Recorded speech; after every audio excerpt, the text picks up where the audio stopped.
Welcome back to Fleshing It Out Career Edition. I am here with my business bestie, Brandi Norrell. Brandi's the owner of Studio Luxe Boutique in Warrenton. So Brandi, tell us about your chosen career field and kind of what that is all about. So hands down, I think I have the best job on the planet. I'll start with saying that. I own Studio Luxe. It is a place for shopping, all things amazing. But most of all, I get to connect with people. It's a gathering space. It promotes conversation, and it's all inclusive. So the whole purpose is that everybody can be in that space and be themselves 110% of the time. That's awesome. And how did you get into owning a studio, a boutique? Because you sell, so to give everyone background, you sell clothes, decor, jewelry, accessories. Right. So I actually had lots of other careers, so to speak. I worked in childcare and I worked in public safety for a bit, and I was a business strategist, and all of that got me to where I am. Although I loved my jobs, there was portions of my job that I didn't love and that I couldn't change because it wasn't mine. So although I could take ownership of my job responsibilities, I couldn't make changes as I saw fit. But what I did love was getting up every day and getting dressed to go to work. I did love every day decorating my space, whether it was my office or someone else's space or my desk with pictures and things. And I absolutely loved talking to everybody and, getting behind the scenes in their lives and just really trying to make an impact. That's nice. It's funny how those past careers have kind of led you. So the first Absolutely. ones you didn't have to be the one. And Absolutely. they all led to this spot. So now to start a store, what kind of training, education, certifications, things like that did you need to actually make this happen? So from an academic standpoint, you don't need anything. There are things that are helpful, but there's no requirements. There was nobody saying you needed a degree or you need this certification or these particular classes. However, I did need to, know something about finances in order to go to the bank and to have the money to create a budget to be able to purchase things. And whether that was inventory in my store or decorations or building things to make it look the way that I wanted to. I had to have enough, let's say, not just common sense, but real world working knowledge to be able to work with the town in order to pull the necessary permits and to get a business license and be able to research all the different things that I wanted to do to have the space exactly how I wanted it to. So nothing specifically in terms of academically speaking, but there are things that made it a little bit easier. And what were some of those things that you did? So if someone was like, okay, great, I don't need to do a exact career path, but right. What, Google is a great resource, For sure. What are some other, maybe some places to start looking into all those areas? So I started looking at businesses that I loved, the businesses that made me feel good. That was my homework. I thought about, for a boutique, why do I go to the stores that I want to go to? And then when I did that, I was like, okay, well, they have an awesome logo. So let me work with a graphic designer. Let me research somebody that's going to bring my vibe to my space.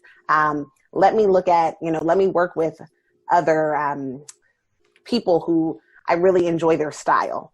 I was like, oh, well, okay, now I need to research different wholesalers in order to be able to do that. Let me look at what it is that it's going to take for me to not just have this space, but to keep this space. So I worked with a financial advisor to help me create a very specific budget to be able to do that. And making sure that I had all the paperwork and things in place so that it was a legitimate business when I was ready to open the doors. So I heard you say you enlisted a team. So you Yes. reached out for help.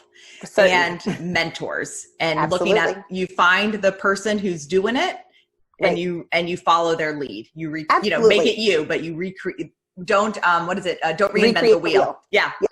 Exactly. So collaboration is key when it comes to coming up with your business. When it comes to even going after your dream job, even if it's not being an entrepreneur. Sometimes having someone that will hold your hand along the way, and you don't have to do all the work by yourself. That's the cheat code in life: is finding someone to mentor you. You don't have to do it alone. So good. So good. What does an average day look like as a boutique store owner? What are your days like? So my days start early morning, and I generally start responding to emails and looking at web inquiries and processing orders from generally the overnight. Many people shop overnight. Many people have that moment to sit down and ask questions and things like that. So I generally start my day around 6 a.m. and I open my store and my studio space around 11, and I'm physically in the store from 11 to 4. And then in the evenings, I'm doing deliveries to drop off, going to the post office to send out orders, and then again, responding to emails. So generally it ends around 7 o'clock. So it can be a 12-hour day, 4 to 6 days a week, depending. I'm glad you brought that up because being an entrepreneur has so many perks. And, one of the things that we talk a lot about as entrepreneurs is the flexibility and the freedom. But it's definitely not a 9-to-5 job. If you see your store hours 11 to 4, it's like, oh, she only works 11 to 4. I want to do that. It's like, nope, you're up at 6. Yes. On paper, I work, if you were to look at my store hours, I work 29 hours a week, and that's it. But there's so much more that's physically being there.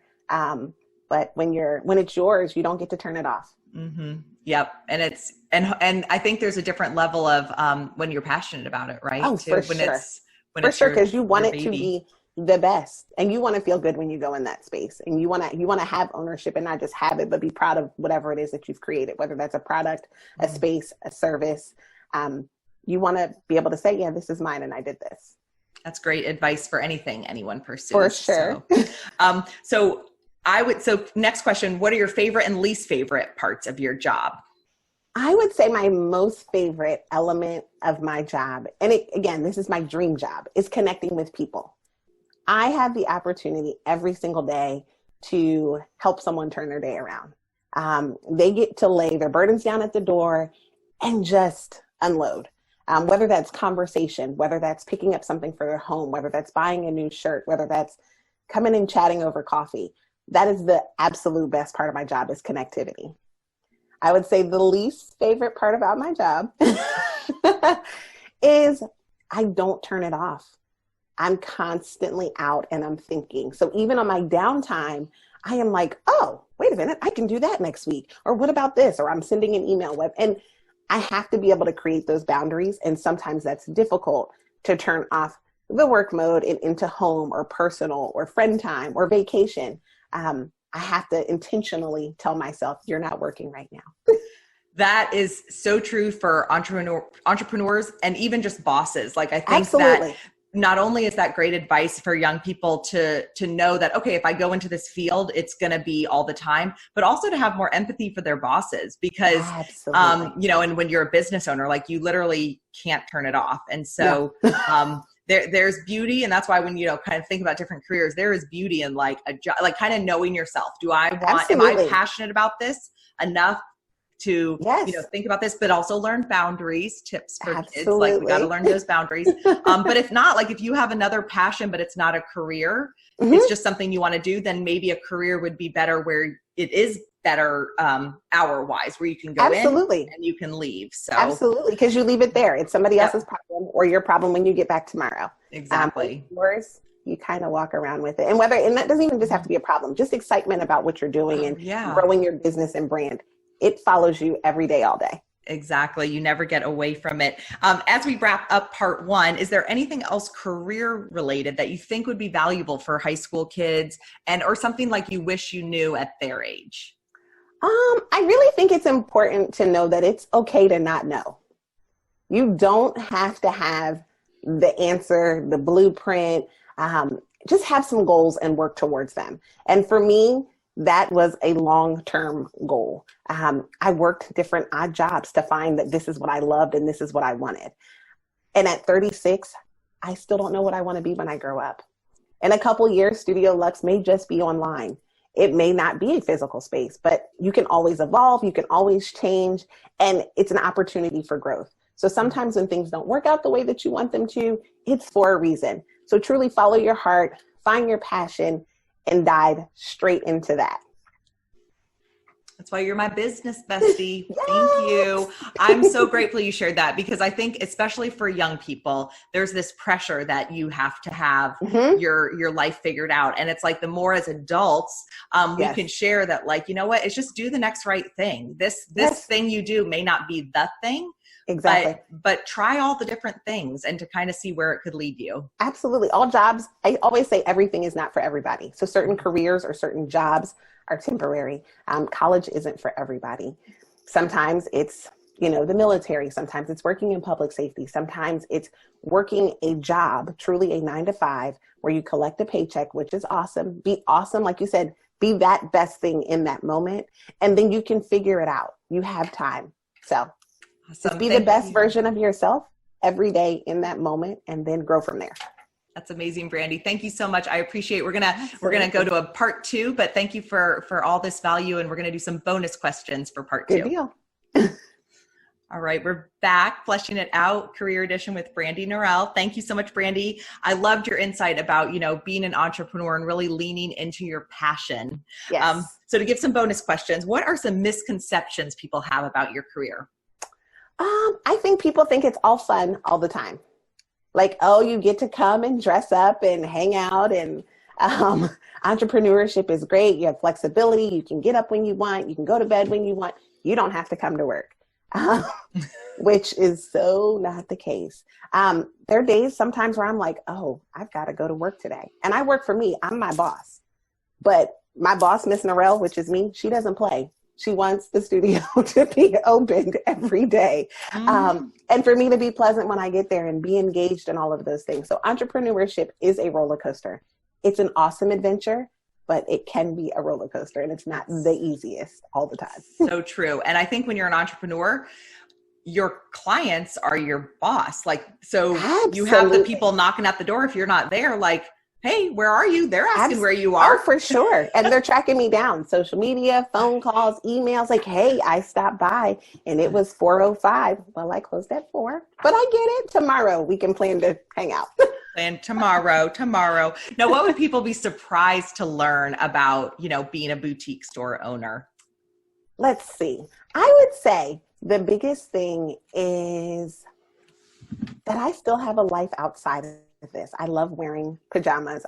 You might catch me in leggings and barefoot walking in my driveway. In my downtime, I'm an introverted extrovert. I love people. However, sometimes I don't people.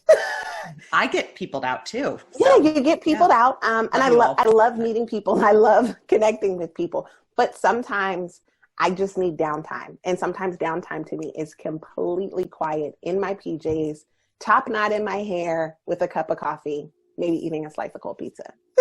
Love that. And it doesn't always look so fabulous. Nope. That's what is it? Everything we see online is not true. We all have that's that downtime. The highlight reel. That's the highlight reel. What would you say the greatest, most rewarding part of your job is? I would say just making people feel better about themselves, period. I'm a cup filler. So I want everyone to feel full when they leave my space or when they have an encounter. And sometimes that looks like buying something, and sometimes that's just a conversation. That whole idea about, being yourself is the greatest impact that you can make. Not just on yourself, but on other people. So that is absolutely the highlight. I have $0 days where no one comes into my space at all to purchase anything. But I leave feeling rich and full because I've made an impact and somebody walked away feeling better than the way that they walked in. I love that you said that because, I think doing these interviews and talking to people who are in service-oriented businesses, yes, it seems like a key to success that I would say is that to be a cup filler. If you are fulfilled from filling people's cups, because as you said, there's going to be $0 days, there's going to be hard times, but having that, if that is part, and we all have our different gifts, it's okay if we're all not the cheerleaders, sure. But I think that's definitely a skill that if you are a young person and you love kind of really, pouring into people and then getting poured back into, because it's that, Absolutely. It's a give and take for sure. Yeah. That I think working in the service industry, that's such a good, gift to have. Absolutely. And it's just really about bringing your gift to the table, whatever that is. Whatever that is. People that's behind the scenes and being like Oz, behind the curtain, making all the magic happen and not seeing or talking to anyone. Exactly. Some people that's research. Some people that's finances and budget. Everybody has a gift and a calling. It's just figuring out what it is for you and running with it. Yeah. Find your gift, make a run for it. And it's that, like you said, it's the collaboration. It's that, Absolutely. and, are you the front end person at the store that's welcoming and everything? Or right. are you just, the quiet person in the back, but are doing the best you can do with your tasks. So, absolutely.